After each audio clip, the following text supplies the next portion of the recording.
Samajwadi party और कांग्रेस के बीच में गठबंधन तय। आपको बता दें कि अखिलेश यादव ने एक्स पर पोस्ट करके ये ऐलान किया है कि उत्तर प्रदेश में कांग्रेस को 11 सीटें दे रहे हैं, यानी कि सोशल मीडिया प्लेटफॉर्म एक्स पर ये पोस्ट किया गया है। ये सिलसिला जीत के समीकरण के साथ आगे बढ़ेगा। उनकी तरफ से ये भी कहा गया तो यूपी में 11 सीटों पर चुनाव लड़ेगी कांग्रेस और एसपी अध्यक्ष अखिलेश यादव ने इसकी जानकारी सोशल मीडिया प्लेटफॉर्म एक्स पर पोस्ट करके दी है, जिसमें उन्होंने आगे ये भी लिखा है कि ये सिलसिला जीत के समीकरण के साथ आगे बढ़ेगा। लेकिन वहीं दूसरी तरफ कांग्रेस की तरफ से, यानी कि जो प्रदेश कांग्रेस है उसकी तरफ से ये सवाल भी उठाया गया है कि ये अखिलेश यादव ने अपनी तरफ से ही तय कर लिया है कि कांग्रेस 11 सीटों पर चुनाव लड़ेगी।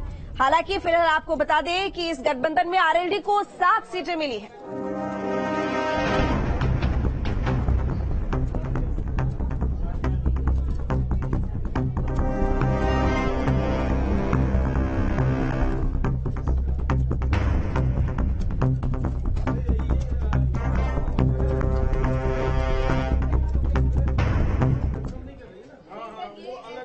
तो उत्तर प्रदेश में समाजवादी पार्टी और कांग्रेस के बीच में लगभग सब कुछ तय हो चुका है। बता दें कि समाजवादी पार्टी के अध्यक्ष अखिलेश यादव ने ट्वीट करके इस बात की जानकारी दी है कि 11 सीटें तय की गई हैं कांग्रेस के लिए। इस पूरे मामले को लेकर क्या कुछ कहना है और नेताओं का सुनिए। कांग्रेस ने, आरएलडी ने उत्तर प्रदेश से इंडिया गठबंधन के लिए जो संदेश दिया है वो पूरे देश में जाएगा और इंडिया गठबंधन को मजबूत करने का काम करेगा। आदरणीय अखिलेश यादव जी ने, कांग्रेस ने और आरएलडी ने मिलकर सीटों का बंटवारा कर लिया है। आरएलडी को पहले ही 7 सीटें दी जा चुकी थी और कांग्रेस के साथ 11 सीटों पे फिलहाल सहमति बन चुकी है।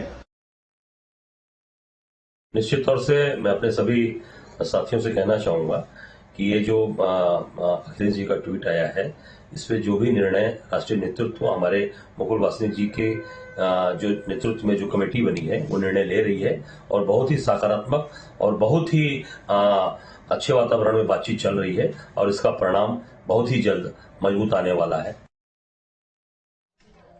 तो वहीं सुबह सपा अध्यक्ष ओपी राजभर ने अखिलेश यादव द्वारा ट्वीट कर कांग्रेस की सीट शेयरिंग को लेकर घोषणा जो की है उसको लेकर हमला बोला है और कहा है कि अखिलेश यादव बिहार में मचे सियासी घमासान पर घबराए हुए हैं। क्या कुछ कहा, सुनिए।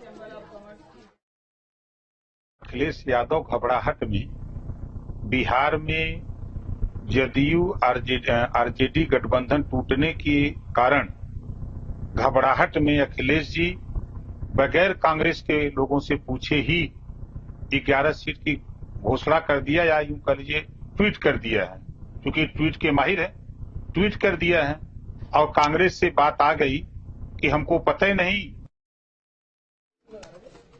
तो वहीं अगली बड़ी खबर की रुख करेंगे। बता दें आपको कि बीजेपी ने एसपी और कांग्रेस पर निशाना साधा है। अरुण सिंह जो कि राष्ट्रीय महासचिव है, उन्होंने निशाना साधा एसपी और कांग्रेस पर और कहा कि इनका कोई भविष्य नहीं है। तो मिर्जापुर से बड़ी खबर है जिसमें अरुण सिंह जिन्होंने ये कहा है एसपी और कांग्रेस पर निशाना साधते हुए कि इन दोनों ही दलों का कोई भविष्य नहीं है। आपको बता दें कि विंध्याचल वो गए हुए थे दर्शन करने के लिए, जिस दौरान उन्होंने समाजवादी पार्टी और कांग्रेस पर निशाना साधते हुए ये बात कही है कि समाजवादी पार्टी और कांग्रेस का कोई भी यहाँ पे पहले भी गठजोड़ हुआ था, कोई भविष्य नहीं है। इसलिए भारतीय जनता पार्टी सभी सीटें जीतने के लिए अग्रसर हो, सभी सीटें लोकसभा की जीतेगी उत्तर प्रदेश में। तो चलिए, इसी बीच अविनाश इस वक्त हमारे साथ जुड़े हुए ज्यादा जानकारी के साथ में अविनाश जानना चाहूंगी। देखिए, एक तरफ तो यहाँ पर अखिलेश यादव जिन्होंने पोस्ट करके ये कंफर्म किया है कि कांग्रेस के साथ में 11 सीटों को लेकर बात पक्की हो गई है, लेकिन वहीं दूसरी तरफ कांग्रेस प्रदेश की तरफ से ये कहा जा रहा है कि अखिलेश यादव ने सब कुछ अपने आप तय कर लिया। वहीं बीजेपी की तरफ से फिर लगातार निशाना साधा रहा है। असल में पूरी बात क्या है?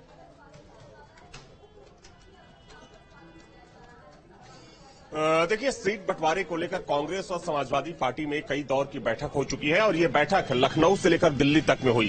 हालांकि सूत्रों के हवाले से ये जानकारी सामने आ रही है कि अगले लोकसभा चुनाव में गठबंधन के तहत कांग्रेस पार्टी गठबंधन में 25 सीटों की मांग कर रही थी, लेकिन जिस तरीके से कुछ देर पहले अखिलेश यादव ने एक्स पर जो शेयर किया है उसमें साफ तौर पर यह कहा गया है कि कांग्रेस को समाजवादी पार्टी 11 सीट देने जा रही है उत्तर प्रदेश के चुनाव में।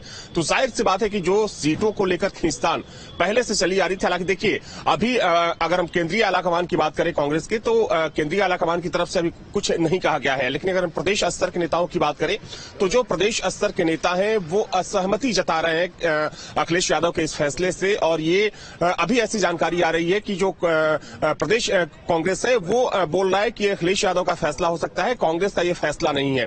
तो जाहिर सी बात है कि सीट बंटवारे को लेकर अभी खींचतान और मचनी है समाजवादी पार्टी और कांग्रेस के बीच में, क्योंकि देखिए ये तो बात बिल्कुल साफ है कि कांग्रेस पार्टी और सीटों की डिमांड कर रही थी। और अगर देखिए 2019 में हुए लोकसभा चुनाव की बात करें तो 2019 में 67 सीटों पर कांग्रेस पार्टी चुनाव लड़ी थी। हालांकि उसमें एक ही सीट कांग्रेस को मिल पाई थी। लेकिन देखिए जिस तेवर और जिस तैयारी के साथ कांग्रेस पार्टी अगले लोकसभा चुनाव की तैयारी में जुटी है, तो जाहिर सी बात है कि कांग्रेस पार्टी फिलहाल 10 सीटों पर सहमत होती नजर नहीं आ रही है। हालांकि देखिए अगर अभी हम कांग्रेस के केंद्रीय नेतृत्व की बात करें तो वहां से अभी ऐसी कोई जानकारी सामने नहीं आई है कि अखिलेश यादव की तरफ से जो बयान दिया गया है उसको लेकर कांग्रेस का रुख क्या है।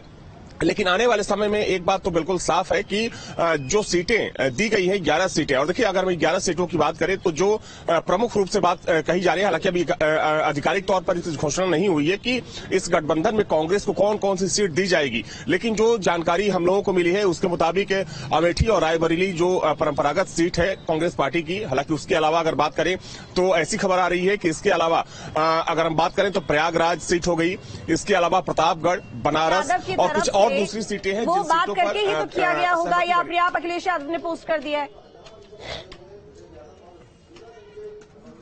मेरी आवाज मिल रही है सुशांत आपको?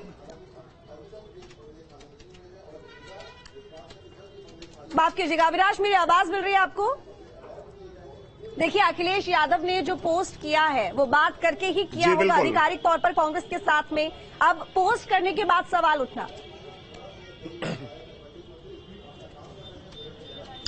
बिल्कुल देखिए यही बात समझ से परे है, क्योंकि जैसा कि मैंने पहले कहा कि सीट बंटवारे को लेकर कांग्रेस और सपा में कई दौर की बैठक हो चुकी है, चाहे हम लखनऊ की बैठक की बात करें या फिर दिल्ली की बात करें। और इस बैठक में मुख्य रूप से सलमान खुर्शीद मौजूद रहे, प्रदेश अध्यक्ष अजय राय मौजूद रहे और साथ में जो विधानमंडल की दल की नेता हैं आराधना मिश्रा मोरा वो मौजूद थी। और अगर हम दूसरी तरफ समाजवादी पार्टी की बात करें तो उस बैठक में ऐसी जानकारी सामने आ रही है कि रामगोपाल यादव मौजूद थे, उदयवीर सिंह जो कि अखिलेश यादव के बेहद खास बेहद करीबी माने जाते थे। इन सबकी मौजूदगी में एक एक सीटों को लेकर बाकायदा पूरी रिपोर्ट तैयार की गई और संभावना